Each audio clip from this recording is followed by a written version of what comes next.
nagkakaganyan? Di kita maintindihan. May nagawa bang kasalanan?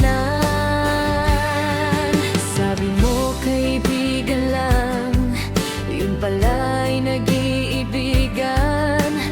Friends with benefits ba yan?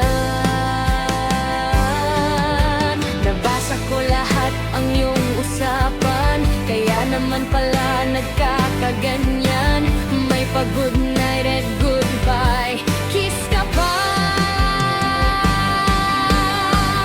Ayaw ko na sa'yo, di mo na maibabalik ang tiwala ko.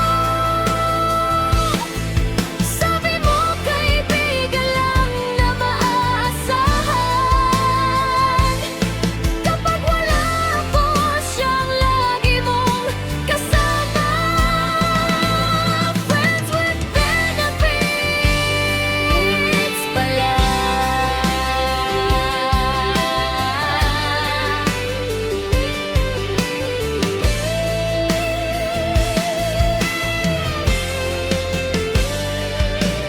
Madalas kinagabi ka na at amoy alak ka pa. Hindi ka na nakakatuwa, parang ako'y nakalimutan na. Sabi mo kaibigan lang, yun pala'y nag